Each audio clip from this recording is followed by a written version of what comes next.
Bismillahirrahmanirrahim. Assalamualaikum warahmatullahi wabarakatuh. Alhamdulillahilladzi arsala rasulahu bil huda wa dinil haq liyuzhirahu 'ala ad-dini kullihi walau karihal kafirun. Asyhadu an la ilaha illallah wahdahu la syarika lahu wa asyhadu anna Muhammadan 'abduhu wa rasuluh. Allahumma salli ala Muhammad wa ala alihi wa ashabihi wa man tabi'ahum bi ihsani ila yaumiddin. Amma ba'd. Hadirin hadirat Bapak Ibu sedang jemaah yang berbahagia. Bersyukur kita kepada Allah Subhanahu wa taala dalam limpahan rahmat karunia-Nya. Siang yang berbahagia ini dengan izinnya kembali kita dipersuakan di tempat yang mulia ini dalam rangka melaksanakan salat fardu zuhur, dan mudah-mudahan tentunya setiap langkahan kaki dan ayunan tangan kita bernilai pahala di sisi Allah Subhanahu wa taala. Salawat beruraikan salam tercurahkan pada baginda alam Nabi Muhammad sallallahu alaihi wasallam.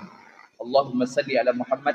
Mudah-mudahan tentunya dengan senantiasa bersalawat kepada beliau, kita termasuk di antara bagian orang-orang yang mendapatkan syafaatnya. Bapak Ibu sedang jemaah yang berbahagia, di antara bentuk kesempurnaan Islam ketika Allah mengajarkan dua hal kepada kita. Pertama, Allah menyuruh kita untuk beribadah secara mahdhah, dan itu sudah diatur secara hukum. Kemudian yang tidak kalah pentingnya, Islam juga mengatur bagaimana kita bermuamalah. Satu di antara bentuknya bagaimana kita mencari rezeki. Maka di dalam Al-Quran dalam surah Al-Jum'ah ayat yang ke-10 ketika Allah berfirman, فَإِذَا قُضِيَتِ الصَّلَاةُ فَانْتَشِرُوا فِي الْأَرْضِ وَابْتَغُوا مِنْ فَضْلِ اللَّهِ. Dan apabila telah selesai dilaksanakan salat, maka bertebaranlah kalian di muka bumi ini dan carilah karunia Allah. Maka satu di antara kewajiban kita di dunia ini selain ibadah adalah mencari rezeki. Minimal tentunya kita mencari kebutuhan kita sehingga kita tidak terhina oleh orang lain. Namun demikian, tentunya setiap pekerjaan itu akan bernilai ibadah. Maka ketika kita mencari rezeki, niatnya harus diluruskan. Bukan hanya untuk mendapatkan harta sebanyak-banyaknya, tapi bagaimana itu karena Allah. Maka di dalam ayat Al-Quran dikatakan, وَمَا أُمِرُوا إِلَّا لِيَعْبُدُوا اللَّهَ مُخْلِصِينَ لَهُ الدِّينَ. Padahal mereka tidaklah disuruh kecuali supaya menyembah Allah dan memurnikan ketaatan. Kalau kita lihat di dalam hadis, maka Nabi pernah mengatakan, innamal a'malu binniyat wa innamal likulli imri'in ma nawa. Segala sesuatu akan tergantung kepada niatnya, dan orang akan mendapatkan pahala sesuai dengan apa yang menjadi niatnya. Maka sedang jemaah yang berbahagia, kandungan hadis ini, pertama, niat itu adalah rukun utama dalam setiap pekerjaan. Maka bisa jadi ketika orang mencari nafkah, mungkin pekerjaannya sedikit tapi pahalanya besar. Atau bisa jadi juga ketika orang pekerjaannya besar tapi bisa jadi dia tidak mendapatkan pahala karena kesalahan struktur pada niatnya. Nah, yang ketiga, seorang pekerja hanya berniat untuk mencari karena Allah, sehingga dia tidak memiliki argumentasi duniawi tanpa membawa ukhrawi. Dia bekerja maka semata-mata karena Allah, nanti dampaknya juga akan memberikan pengaruh terhadap pekerjaannya. Nah, yang kedua, tentunya pekerjaan itu mendatangkan keutamaan. Maka di dalam ayat Al-Quran itu katakan, wa inna laisa lil insani illa ma sa'a. Dan seorang tidak akan memperoleh kecuali apa yang dia usahakan. Kalau dibawa dalam hadis dari seorang sahabat Al-Miqdam bin Mu'aqrib mengatakan, ma akala ahadukum ta'aman qattu khairum min ayyakula min amali yadihi. Apa yang dikatakan oleh Rasulullah, tidak ada seorang pun yang memakan makanan yang lebih baik kecuali apa yang diusahakan oleh tangannya sendiri. Sidang jemaah yang berbahagia, hadis ini mengandung pandangan Islam sangat memuliakan kemandirian ekonomi. Jadi kalaulah bisa sampai nanti akhir hayat kita tidak menggantungkan ekonomi kita kepada orang lain. Kita yang usahakan, kita yang melakukan, dan kita yang menikmati. Dan itu tentunya jauh lebih terhormat ketimbang kita mengadakan tangan kemudian orang memberikan. Yang kedua, hadis ini juga menunjukkan betapa keringat sendiri itu membawa berkah. Ada di antara kita yang kita lihat hari ini pekerjaannya mungkin agak berat, menjadi porter, membawa barang kemudian ke sana kemari dengan gaji yang mungkin tidak seberapa, dengan keringat yang bercucuran. Tapi dalam pandangan Islam, pekerjaan itu memiliki luar biasa karena dia tidak akan menggantungkan nasibnya kepada orang lain. Dan ini juga dilihat ketika dalam hadis tadi para nabi juga orang-orang yang bekerja. Bahkan dikatakan Nabi Daud pekerjaannya sebagai tukang kayu, atau ada juga di antara para nabi itu menjadi pengembala, dan juga para sahabat. Bahkan kalau kita baca bagaimana sejarah Abu Bakar As-Siddiq, ketika dia menjadi khalifah, ada beberapa saat dia meninggalkan tempat pekerjaannya. Ketika ditanya kepadanya, mengapa engkau lakukan? Jawaban Abu Bakar ketika itu, saya sengaja berdagang agar saya tidak menggantungkan diri saya kepada pemberian orang lain. Walaupun sebagai khalifah, pada saat itu dia berhak untuk mendapatkan jatah dari Baitul Mal. Tapi mengapa dia hindari dan dia lebih mau bekerja dengan tangannya sendiri? Karena dia tahu bahwa sesungguhnya itu adalah kemuliaan. Kemudian, yang tidak kalah pentingnya, tidak menggantungkan diri kita kepada orang lain. Hari ini sedang jemaah yang berbahagia, mungkin karena faktor ekonomi. Atau yang kedua bisa jadi karena budaya yang suka meminta-minta. Tidak sedikit kita temukan ada orang yang membawa keranjang dengan berbagai nama dan argumentasi ini untuk anak yatim atau dan sebagainya. Tapi pada akhirnya, apapun pekerjaan yang seperti itu, maka dia tidak mendapatkan keberuntungan. Maka kalau kita bandingkan dengan saudara kita hari ini, kita yang ada di masjid ini cukup beruntung. Coba bayangkan di antara orang-orang Indonesia, ada begitu banyak hari ini menjadi pekerja migran. Atau disebut dengan PMI. Kalau dulu disebut dengan TKW. Atau dulu disebut dengan TKI. Sekarang disebut dengan pekerja migran Indonesia. Jumlah mereka hampir mendekati angka 280.000 orang. Tersebar di berbagai negara di dunia ini. Walaupun catatan mengatakan negara yang paling banyak menjadi tempat tujuan pekerja kita adalah Hong Kong. Kemudian adalah Vietnam. Kemudian disusul Malaysia, Jepang dan Singapura. Jumlah mereka luar biasa banyak. Mengapa demikian kok banyak tenaga kerja kita di luar negeri? Karena negeri ini tidak menjanjikan atau memberikan pekerjaan.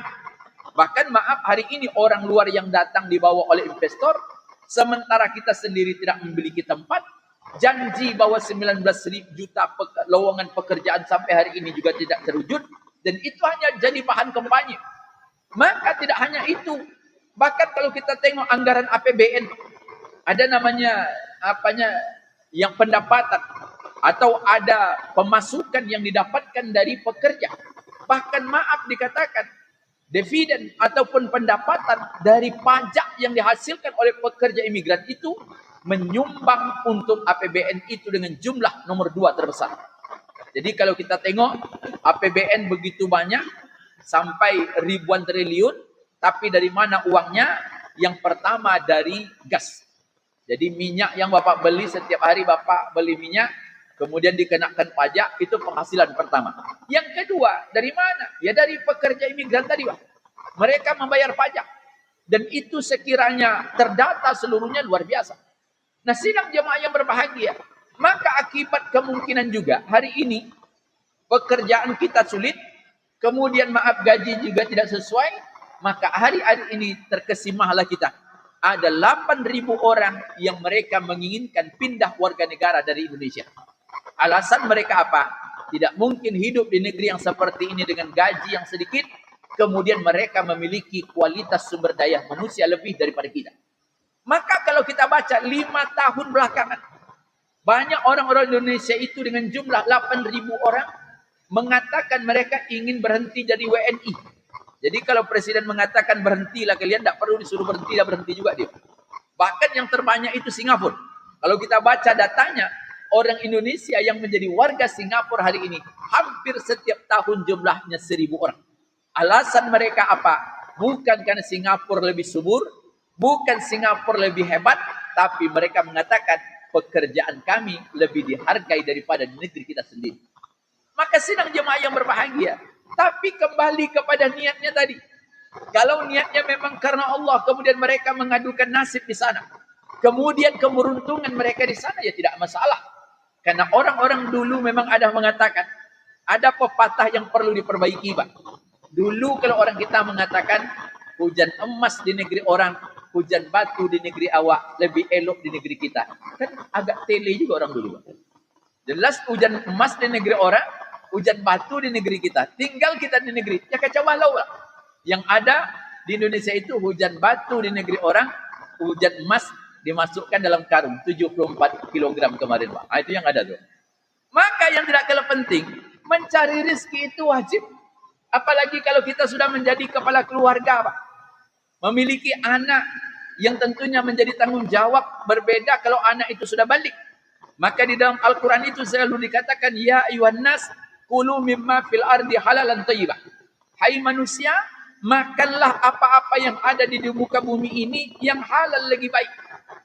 Tidak hanya sekedar baik, tapi mesti halal, juga tidak mesti halal. Lebih daripada itu, keduanya harus terkontaminasi atau berafiliasi. Maka di situ juga ketika Nabi mengatakan innallaha thayyibun la yuqbalu illa thayyibah. Sesungguhnya Allah itu baik dan Allah tidak menerima kecuali yang baik. Hadis ini menunjukkan amalan soleh dan doa itu mesti didapatkan dari harta yang baik. Maka kalau ada di antara kita hari ini, ketika dulu ada seorang ulama lewat di depan orang banyak, kemudian mereka bertanya, ya Syekh, bukankah dalam Al-Quran itu Allah mengatakan ud'uni astajib lakum, mintalah kepadaku. Kemudian dia katakan, kami meminta, tapi Allah tidak pernah mengabulkan. Sudah tidak terhitung berapa banyak doa yang kami panjatkan, tapi apa yang kami inginkan tidak pernah terwujud. Apa yang menjadi masalahnya? Apakah ayat itu benar atau tidak? Ketika Syekh itu mendengarkan, dia cuma mengatakan, apakah syaratnya terpenuhi atau tidak? Rupanya agar doa itu terkabulkan adalah ketika makanan yang kita nikmati itu adalah halal. Maka dulu ada seseorang yang berdoa kepada Allah, yamuddu yadahu ila sama, ash'asal akbar, tangannya diangkat setinggi langit, rambutnya kusut matai. Kemudian dia mengatakan Rabbi Rabbi. Tapi begitu dia selesai berdoa, Nabi mengatakan doanya tidak diijabah. Orang-orang bertanya kepada Nabi, apa yang menyebabkan dia ya Rasulullah? Kana mat'amahu haramun wa masrabahu haramun wa libasuhu haram. Bagaimana kata Nabi mungkin apa yang dia minta akan dikabulkan oleh Allah? Makanan yang mengenyangkan dari yang haram, air yang diminumnya dari yang haram, bahkan pakaian yang dia pakai adalah yang haram. Maka sidang jamaah yang berbahagia, maka mencari yang halal itu sesuatu yang wajib. Dan yang tidak kalah pentingnya, memiliki kualitas bekerja atau hari ini profesional. Jangan hanya sekedar bekerja, kemudian pekerjaan tak berkesudahan. Maka dikatakan oleh Nabi, innallaha yuhibbu idza amila ahadukum amalan an yuwaffiqahu. Sesungguhnya Allah mencintai seseorang yang apabila mereka bekerja dan pekerjaan itu mereka lakukan secara tekun atau sekarang profesional. Di mana tempat kita bekerja, di situ mesti ada SOP. Dan setiap SOP itu akan menentukan kualitas kita bekerja atau tidak. Maka ada sebuah kritikan yang disampaikan oleh orang-orang hari ini kepada mereka yang bekerja di pemerintahan atau yang disebut dengan ASN, yang hampir pekerjaannya tidak berkualitas karena lebih banyak dikerjakan oleh orang honor, atau bisa jadi pekerjaan itu dilakukan oleh anak-anak magang. Mereka hanya santai-santai. Padahal dalam Islam bekerja itu bukan hanya sekedar gaji, tapi tanggung jawab. Anda yang hari ini seperti kami duduk di kedai, yang punya adalah tuan kita. Dari awal sudah dijelaskan apa yang menjadi tanggung jawab kita, apa yang menjadi hak kita, dan apa yang menjadi kewajiban kita. Maka yang pada akhirnya ketika pekerjaan itu disepakati, maka yang tidak kalah pentingnya adalah gaji. Maka dalam Islam, masalah gaji itu sudah disepakati. Artinya harus ada kejelasan antara orang yang dipekerjakan dengan orang yang memberikan upah. Jadi tidak ada istilah orang kampung dulu, kerja sajalah dulu, nanti kami akan perhitungkan gajinya. Seperti itu akan tertimbul nanti hulul, ketidakjelasan. Si pekerja menganggap gajinya akan banyak, tapi setelah pekerjaan selesai, tapi gajinya tidak sesuai dengan harapan. Maka ketika itulah ketika apa yang pernah diungkapkan oleh seorang sahabat, Abdullah bin Umar, yang terkenal itu apa dikatakan, atul ajira ajrahu qabla an yukhaffifa urqahu.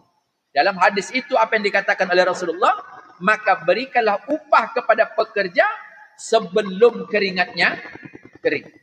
Ini bukan berarti karena keringatnya kering, kebetulan Bapak kerjanya di ruang AC. Nampaknya tidak kering-kering keringatnya Pak Ustaz. Ya tidak ada keringat tadi. Tapi paling tidak ini gambaran. Harus ada kapan gaji itu dibayar. Apa haknya?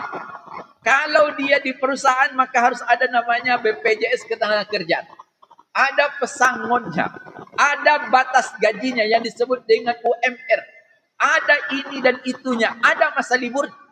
Kalau juga hanya di kedai seperti kita, yang mungkin hanya kesepakatan itu akan lebih baik tertulis, sehingga tentunya bisa dipertanggungjawabkan.